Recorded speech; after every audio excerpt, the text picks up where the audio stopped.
सुबुह जी फजर नमाज़ पढ़ण खां पोइ बाग़ जो रुख़ कयो आहे ऐं बाग़ में दाख़िल थींदासीं। ही बाग़ जी गेट आहे। ही वॉकिंग ट्रैक आहिनि जिते तक़रीबन शहर जा अक्सर पोढ़ा नौजवान ॿार हिते अचनि था पिया।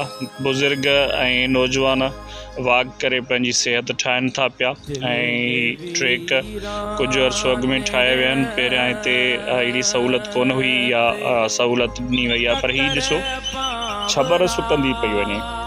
बाग़ जी छबर खे घणे अरसे खां वठी पाणी न ॾिनो वियो आहे।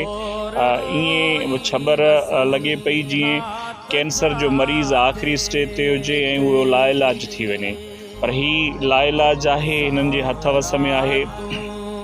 अलाए छो इंतज़ामिया हिन फुआरे खे ख़तमु करे छॾियो। ही सुकाइण वारी तव्हांखे नज़र अचे थी पई जेका उॾामी रही आहे ऐं शहरी बि तव्हांखे वॉक कंदे नज़र अचनि था पिया।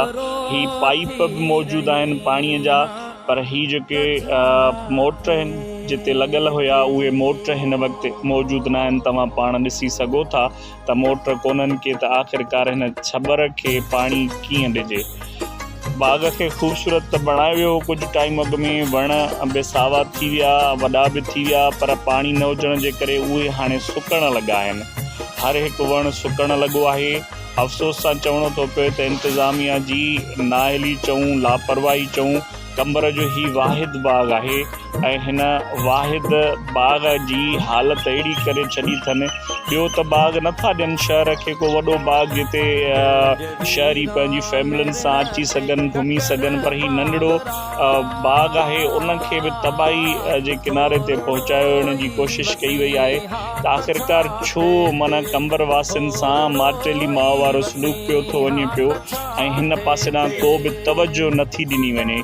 छा इंतज़ामिया जी नाअहली आहे या हितां मौजूदु जेके मुलाज़िम अमलो आहे उन जी नाअहली आहे, या हिन पासे ॾांहुं इन्हनि चूंडियल नुमाइंदनि जो ऐं म्यूनिसिपल चेयरमैन जो को तवजो कोन्हे को। तंहिं करे असीं मौदबाना इहा गुज़ारिश था करियूं त ख़ुदारा हिन हिकु ई पार्क खे बचाइण जी कोशिशि करे शहरनि खे तफ़रीह ॾियो, छो त हिते शाम जे टाइम ॿारड़ा वॾी तादाद में अचनि था पिया, पर हू हिते रांदि कंदे वारीअ ते पंहिंजो पाण खे एतिरो विञाए छॾनि था जो घर वारा उन्हनि खे ॿीहर बाग़ में वञण जी इजाज़त नथा ॾियनि पिया। ऐं फैमिलीज़ बि हिते राति जे टाइम अचनि थियूं पियूं वॉकिंग जे हवाले सां, त ख़ुदारा हिन छबर खे पाणी ॾियो त ही साई थी अचे, जीअं हिकिड़ी रौनक महसूसु थिए ऐं अखियुनि खे सुकून मिले। असीं उमेद करियूं था त हिन पासे ॾांहुं तवजो ॾेई करे गैर ज़िम्मेवार अमल जे ख़िलाफ़ु कार्रवाई कंदा ऐं जेकी ग़ाइबु थियल मोटर आहिनि उहे लॻाए करे रोज़ानी जे बुनियादनि ते हिते जेको आहे सो पाणी फ़राहम करे ॾिनो वेंदो, त जीअं बाग़ हीअ पोटड़ जी मौसम आहे ऐं ॿीहर छबर साई थी अचे। उमेद करियूं था त शहरनि जे हिन मुतालबे ते अमल कयो वेंदो।